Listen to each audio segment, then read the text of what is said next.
Kedua, nanti akan dibahas wal amru. Ini secara global saja disebutkan. Yang kedua tentang amr, perintah. Wan nahyu, dan yang ketiga adalah larangan. Wal amu, dan yang selanjutnya wal khas, dan khas khusus. Wa yuzkaru fihi al mutlaq wal muqayyad. Dan disebutkan juga di dalamnya itu al mutlaq wal muqayyad. Wal mujmalu, selanjutnya mujmal, wal mubayyan, dan mubayyan, wa zahiru, dan zahir, wa fi ba'din nusakhi, dan pada sebagian redaksi, wal muawwal, dan juga disebut muawwal, wa sayati, dan akan dijelaskan nanti. Wal af'alu, begitu juga nanti akan dibahas tentang af'al, perbuatan-perbuatan Nabi.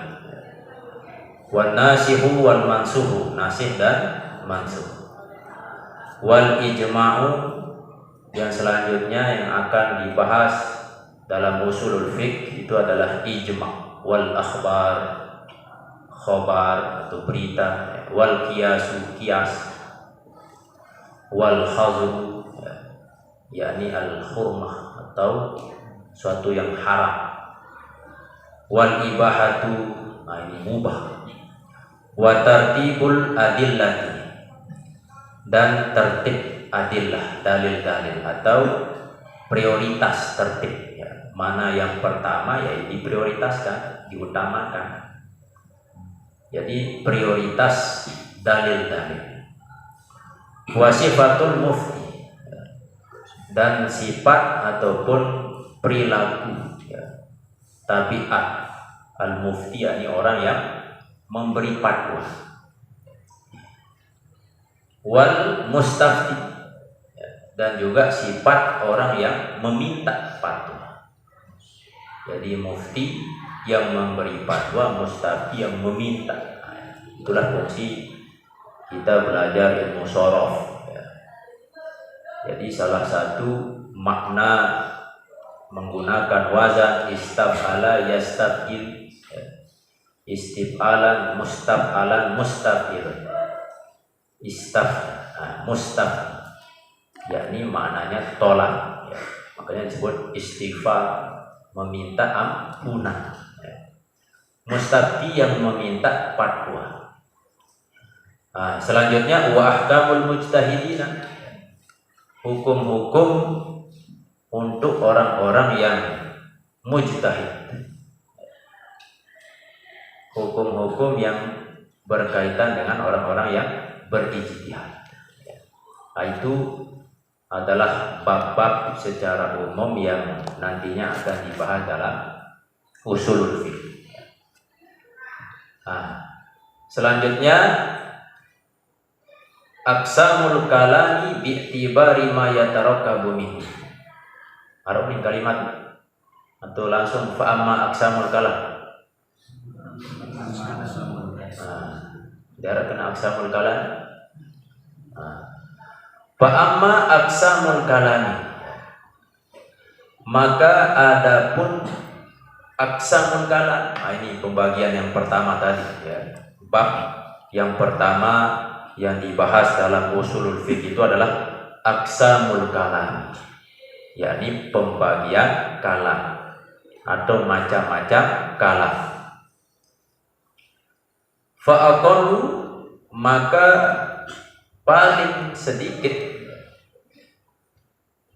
kalam tersebut, ma yutarakkabu minhu al kalamu, yakni sesuatu atau lafaz yang tersusun darinya, dari lafaz itu al kalamu,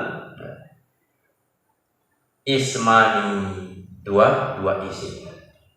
Sepaling sedikit suatu lafaz itu disebut kalam, ismani, terdiri dari dua isim. Atau yang kita kenal dengan istilah mubtada khobar. Nahu Zaidun qaimun. Zaidun isim, qaimun isim, musnad ilaih. Zaidunnya musnad ilaih, qaimunnya musnad. Jadi minimal harus terdiri dari 2 isim atau musnad ilaih. Ini yang pertama, kalam itu pembagian kalam yang pertama minimal dia terbentuk dari dua isim, musnad ilaih, Zaidun qaimun. Au ismun wa fi'lun. Yang kedua, kalam itu terbentuk dari 2 susunan, isim dan fi'il. Kalau tadi isim-isim, yang kedua isim dan fi'il. Nahu seumpama koma Zaidun, koma fi'il, Zaidun isim. Au fi'lun wa harfun. Ini kalau kita belajar dalam ilmu nahwu tentu tidak termasuk fi'il dan huruf, tetapi di sini masuk,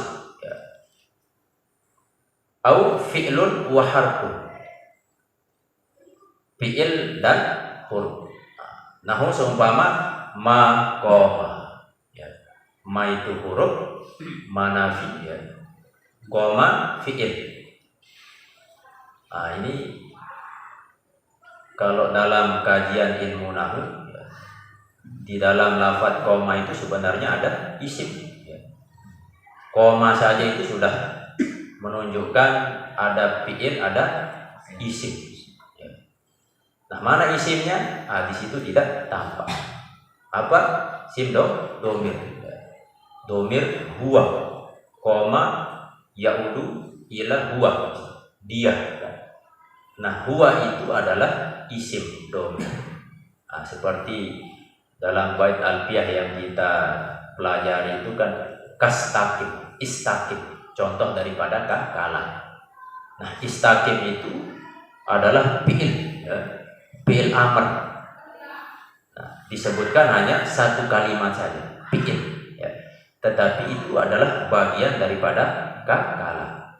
Kenapa kalam? Karena di situ ada kalimat isim yang mustatir, tersembunyi. Jadi isim domir anta, istaqim anta. Nah, tetapi di dalam bab usul fiqh ini, isim fi'il dan huruf itu termasuk kalam. Kalau dalam bab nahwu tidak masuk. Misalnya contohnya ma koma, ini sudah masuk kalam dari bab usul fiqh karena terdiri dari 2 kalimat. Pertama fi'il dan huruf, atau huruf dan fi'il. Ma koma. Asbatahu, menetapkan, hu kembali kepada fi'lun wa harfun, atau contoh ma qoma. Siapa yang menetapkan? Ba'duhum, sebagian mereka. Ini sebagian mereka maksudnya ulama ahli usul fiqh. Walam ya'udda ad-dhamira, dan tidak kembali ad-dhamira akan domir fi qoma, pada lafaz qoma. Jadi ulama usul fiqh itu tidak menjelaskan atau mengembalikan domir yang ada pada lafaz qoma seperti halnya ulama dalam ilmu nahwu. Ar-raji'a ila Zaidin, yang kembali kepada Zaid. Masalah, umpamanya Kenapa li'adami zuhurihi? Karena tidak tampaknya. Apa yang tidak tampak? Ad-dhamirahu itu kembali kepada li'adami zuhurihi, ya. Domirhi itu kembali kepada domir. Jadi intinya fi'il dan huruf itu kalau kita dalam kajian ilmu nahwu itu apa bisa contohnya fi'il dan huruf? Tidak kan? Tidak ada kalah ya. Fi'il dan huruf yang kita tahu isim, mubtada, khobar, misal musnad ilaih ya. Terus fi'il isim, doroba zaidun atau koma zaidun. Nah, yang tidak ada fi'il huruf. Nah, dalam usul fiqh, termasuk fi'il huruf ini atau huruf dan fi'il ini termasuk kalah. Nah, kenapa kalah? Dalam ilmu usul ini tidak dikembalikan domir yang ada pada lafadz koma yang kembali kepada zaid li'adami zuhurihi, karena domirnya itu tidak tampak. Maka tidak dikatakan. Wal jumhuru, dan adapun pendapat yang jumhur, ala addihi kalimatan, atas mengembalikannya itu domir kalimatan, yakni satu kalimat. Kalau pendapat jumhur, bahwa pendapat jumhur itu mengembalikan domir itu sebagai satu kalimat. Misalnya koma, ketika kita mengatakan koma saja itu sebenarnya maknanya itu adalah huwa koma, dia berdiri. Jadi domir itu dikembalikan sebagai satu kalimat. Itu menurut jumhur. Tetapi di dalam ilmu usulul fiqh, ya, sebagian ulama usul fiqh tidak mengembalikan domir itu kepada lafadznya, ya. Seperti koma yang menyimpan huwa. Nah, huwa itu domir mustatir karena tidak tampak, yang tidak dikembalikan, ya. Karena yang dilihat di dalam ilmu usul itu adalah bentuknya, ya. Apakah dia mufrad atau murakkab. Ma satu, koma dua, itu saja ya. Padahal koma ini pun di situ ada dua ya. Misalnya contoh lagi istaqim itu dilihat dia satu ya. Padahal di situ juga ada dua, ada fi'il dan isim ya. Au ismun wa harfun, atau disebut kalam juga tersusun dari isim dan huruf. Wazalika fin nida, dan yang demikian itu yakni isim dan huruf fin nidai, tergabung di dalam kalimat an-nida, panggilan, kalimat yang digunakan untuk memanggil. Nah, seumpama ya Zaidu, ya Zaidu, hai Zaid. Nah, di dalam ulama usul, ya Zaidu ini disebut tersusun dari isim dan huruf, ya. Isimnya Zaidun, hurufnya ya. Ini juga kalam dari sisi usul, ya. Tapi kalamnya terdiri dari dua kalimat, isim dan huruf. Nah, di dalam ilmu nahwu, ya Zaidu ini pun juga kalimat, ya. Tetapi wa in kanal makna, meskipun atau jikalau adalah, ya, maknanya itu yang ada pada kalimat ya Zaidu atau an-nida, ad'u Zaidan, ya. Jadi kalau dalam ilmu nahu ditakdirkan ya Zaidu itu maknanya ad'u Zaidan au unadi Zaidan. Nah, jadi ad'u Zaidan kan ada fi'il, ada fa'il, ada maf'ul. Nah, atau kalimat ditakdirkan unadi Zaidan. Nah, itu juga susunan fi'il, fa'il dan maf'ul. Aku memanggil Zaidan. Nah, tetapi tidak disebutkan kalam ya, dari sisi maknanya itu ada fi'il, fa'il dan maf'ul ya. Fi'il, fa'il, maf'ul, tetapi yang disebut di sini dalam ilmu usul ini ya, isim dan huruf ya Zaid ya. Nah, jadi kesimpulannya yang pertama dibahas di dalam usul fiqh ini, yang pertama itu adalah aqsamul kalam, pembagian kalam. Kenapa yang dibahas yang pertama ini adalah pembagian kalam? Karena tentu usulul fiqh ya, yang dikaji itu adalah dalil ya. Nah, dalil itu tentu berkaitan dengan nas ya, Al-Quran dan hadis ya. Nah, ketika kita mengkaji atau mencari dalil nas di dalam Quran dan hadis, maka tidak terlepas dari lafaz, teks ya, tulisannya. Nah, tentu ketika menyangkut tentang lafaz, tulisan, maka tentu yang dibahas di situ adalah kalam itu. Nah, sehingga itu menjadi penting kita pahami pembagian kalam. Nah, itu bab yang pertama yang dibahas dalam usulul fiqh.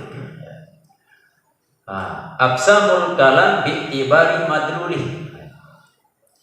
Kalau yang tadi pembagian kalam dilihat dari susunan kalimatnya, sehingga dibagi menjadi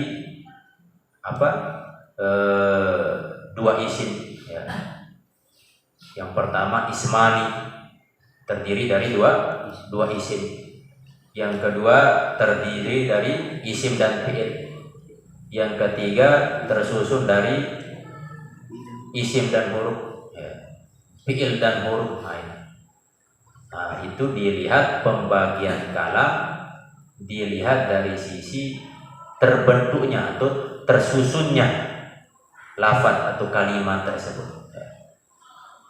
Nah, intinya pembagian kalam dilihat dari tersusunnya kalimat. Intinya minimal dua ya. Tidak boleh satu, minimal dua. Nah, terus yang selanjutnya wal kalamu ya.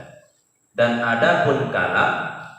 Nah, pembagian kalam yang ini itu dilihat dari sisi madlulnya. Artinya madlul itu perkara yang dituju oleh kalam itu.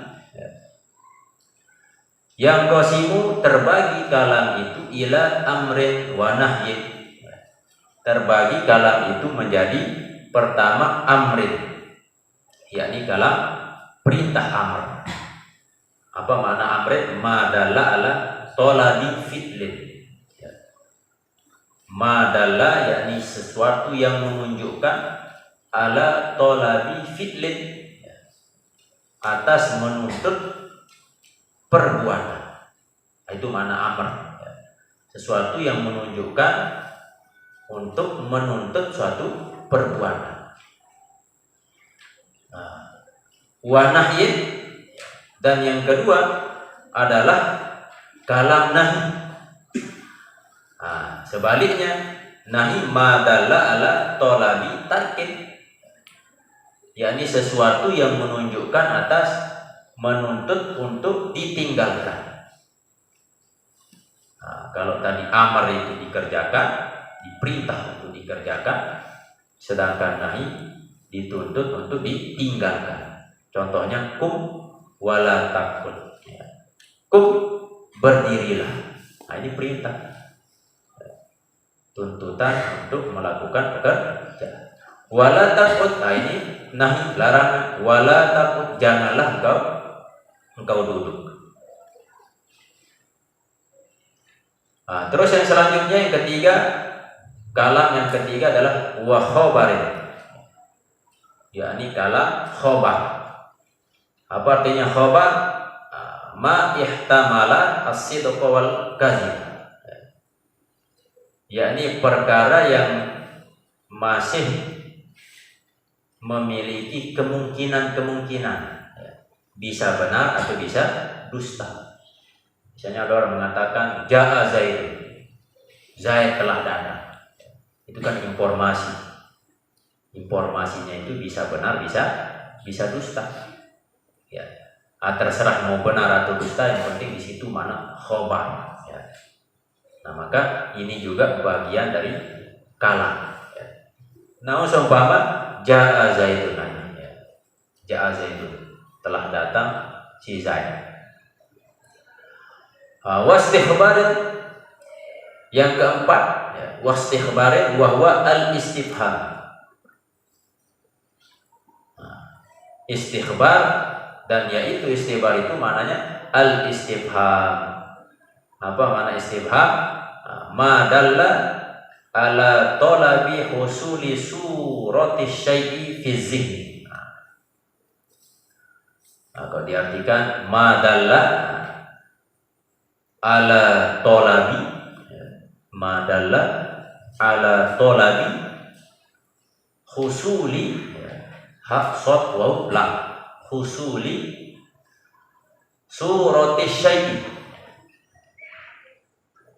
fi zihni. Nah, itu namanya istikhbar atau istifham, yakni perkara yang menunjukkan atas menuntut, ya, hasilnya sesuatu. Jadi sesuatu yang di situ menuntut hasilnya sesuatu itu namanya istifham atau bahasa singkatnya meminta informasi atau meminta paham. Ya. Apa contohnya? Nahu hal qoma Zaidun, apakah Zaidun itu telah berdiri? Fayuqulu, maka dijawab na'am aula. Kalau na'am berarti mana ya? Na'am qoma Zaidun. Nah, jadi jawabannya na'am atau tidak. Wa yanqasimu aidan, dan dibagi kalam itu juga ila tamanni, menjadi tamanni, kalam tamanni. Apa artinya tamanni? Kalamun dalun bil wad'i, kalamun dalun bil wad'i ala tolabi mala toma'a fihi au ma fihi usrun. Kalamun dalun bil wad'i ala tolabi mala toma'a fihi au ma fihi usrun. Yakni tamani itu sesuatu yang menunjukkan atas menuntut sesuatu yang tidak bisa terjadi atau sulit terjadi. Nah, misalkan yang tidak bisa terjadi, laitas syababa, ini contohnya. Nah, laitas syababa yaudu yauman. Ya.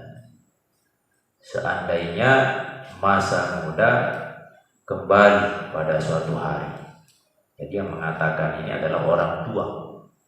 Dia berkata supaya masa muda kembali suatu hari nanti. Nah, ini kan suatu hal yang mustahil, ya. Suatu yang tidak akan bisa terwujud. Atau bisa terwujud tapi sulit. Seperti orang miskin berkata, laitani kintoron min zahabin fa akhudja minhu. Nah, ini kan ada dalam kitab-kitab nahu, ya. Laitani kontoran, seandainya aku memiliki beberapa min zahabin, ya, dari emas, dapatkan emas, bahwa jaminu, maka aku akan pergi haji dari emas itu.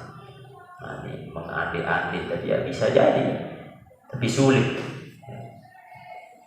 Intinya tamani itu lebih kepada keinginan, harapan, ya, atau apa namanya, sesuatu yang dia inginkan, gitu, ya. Terus yang selanjutnya wa'irdin, wa'ardin. Apa artinya arad secara singkat? Maknanya permohonan dengan lembut, ya. Kalau takrifnya, definisinya, ya,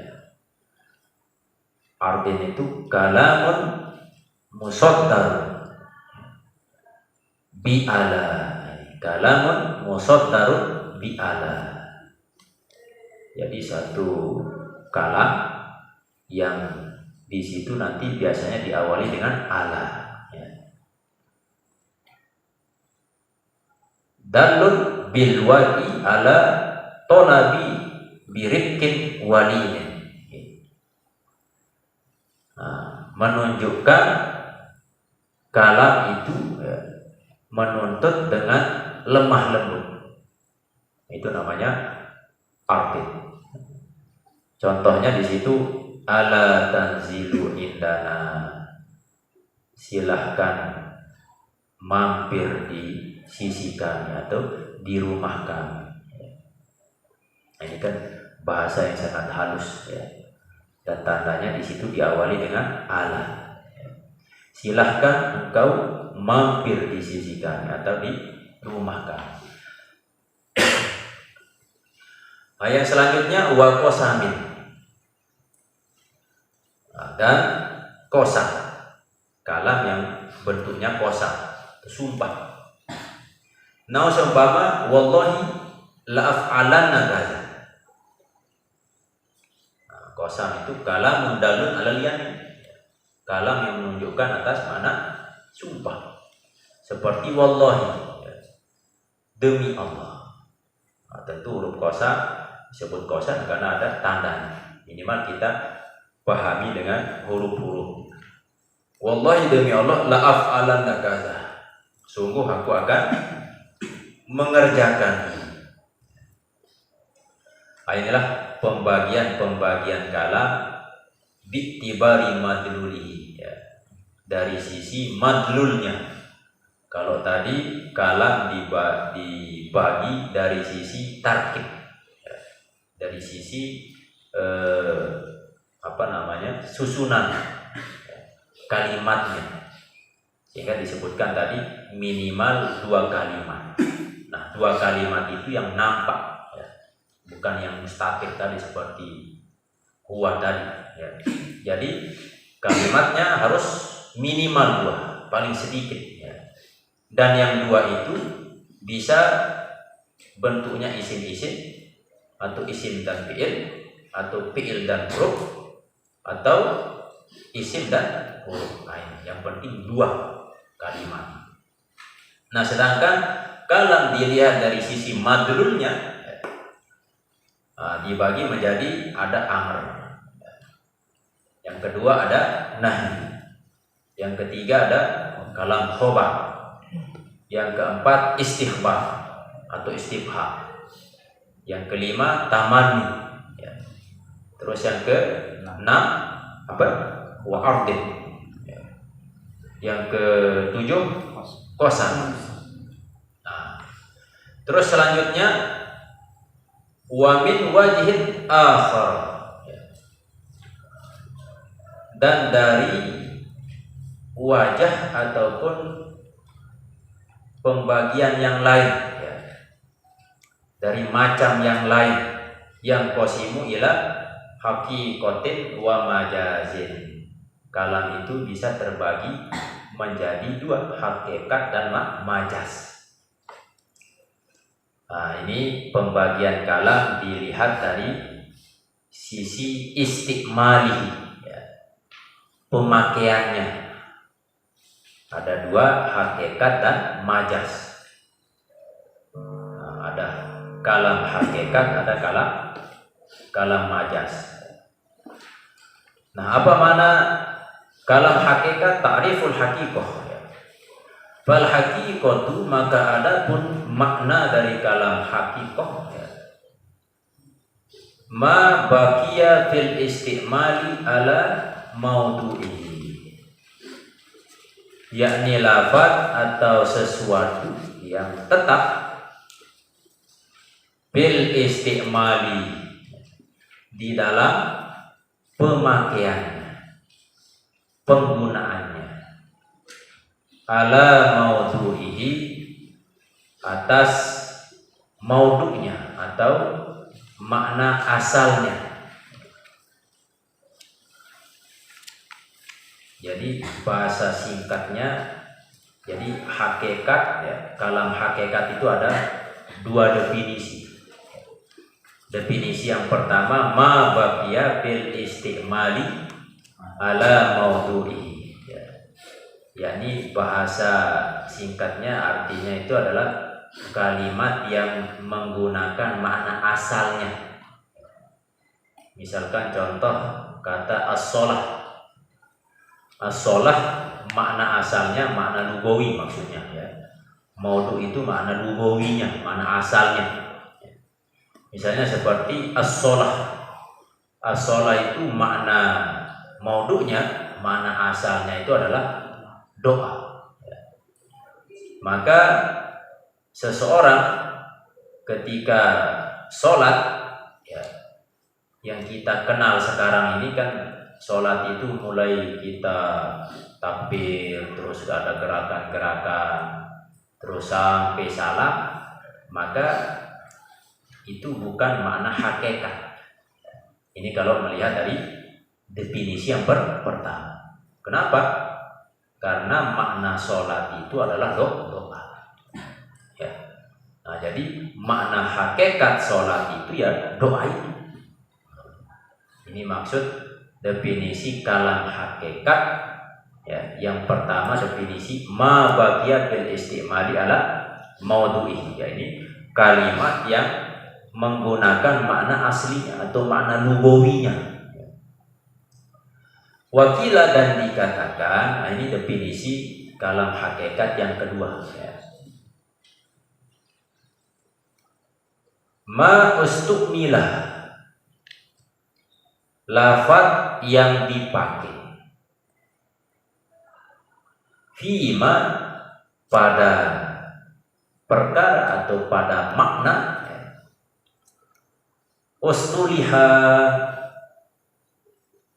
makna ustuliha ini yang dikenal luas, yang dikenal luas alaihi atasnya.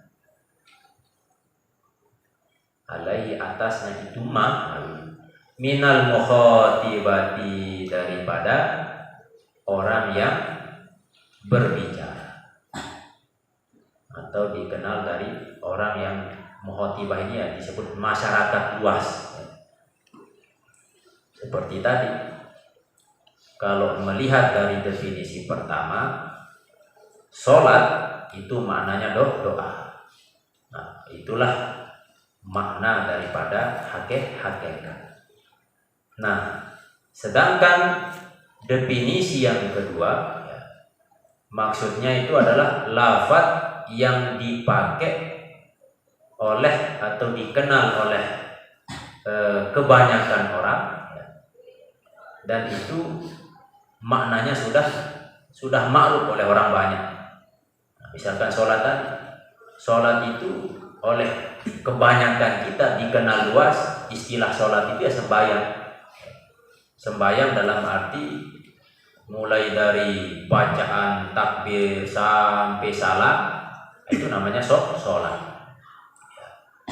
Nah, maka kalau kita mengikuti pendapat ataupun makna hakikat yang pertama, sholat yang dengan gerakan segala macam itu ya bukan makna hakikat ya. Nah, tetapi kalau kita ikuti makna hakikat yang kedua ya, bukan yang dilihat makna lugawinya, tetapi dilihat dari makna istilahnya atau makna yang dikenal luas oleh masyarakat, oleh kebanyakan orang, bahwa sholat itu ya sembahyang.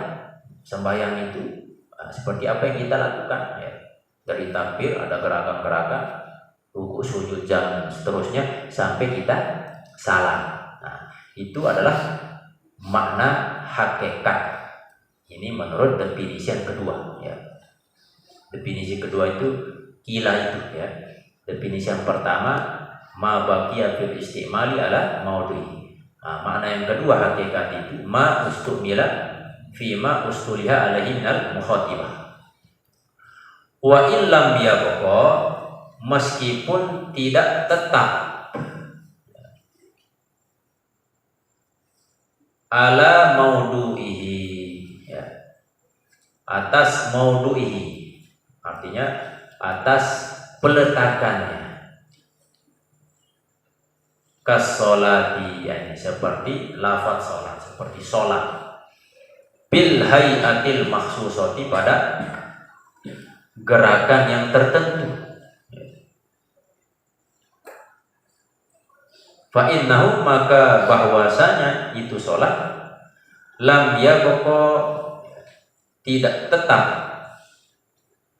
ala maudu'ihi al-lughawi atas maudu'nya al-lughawi yang berbahasa lughah ya.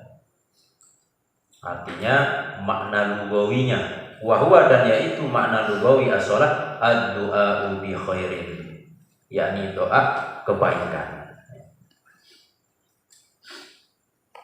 Nah, jadi saya ulangi sekali lagi ya. Makna kalam hakikat ada dua. Yang pertama ma baqiya fi istimali ala maudu'ihi. Yakni kalimat yang dilihat dari sisi makna aslinya, makna lugawinya. Nah, seperti sholat, makna lugawinya adalah doa. Maka sholat itu ya doa. Nah, ketika kita sekarang memaknakan sholat itu ya, bahwa sholat itu adalah bacaan terus gerakan dari takbiratul ihram sampai salam, maka itu bukan makna sholat secara hakikat. Ini melihat dari definisi yang pertama ya.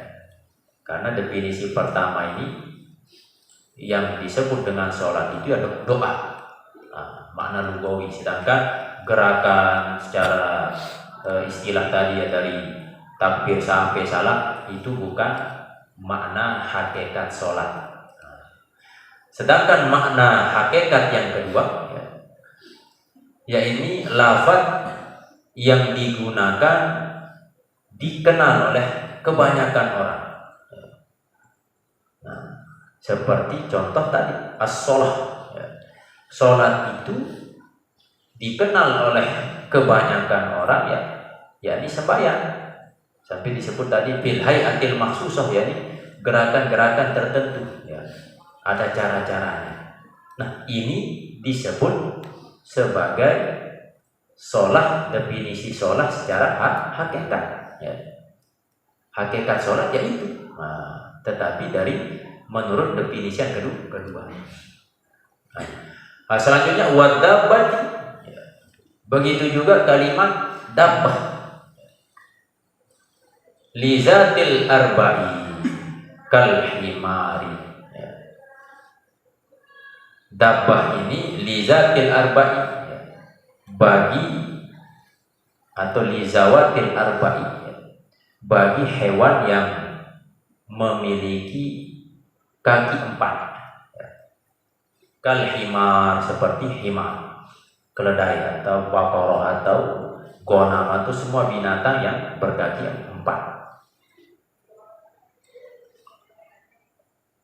Fa innahu maka bahwasanya itu dabbah lam yabqa ala maudu'ihi tidak tetap ala maudu'ihi atas maudu'nya atau makna lugawinya, makna asalnya. Wahwa dan yaitu makna asalnya atau maudu'nya kalimat ad-dabbah itu kullu ma yadubu alal ardi, setiap binatang yang melata di atas bumi. Nah, jadi dabbah kalau dilihat dari dua makna hakikat tadi, ya, kalau dilihat dari definisi yang pertama, bahwa kalimat yang menunjukkan makna aslinya, makna lugawinya, maka dabbah itu adalah kullu ma yadubu alal ardh, yakni setiap binatang yang melata di atas bumi. Itu makna maudhu. Dabbah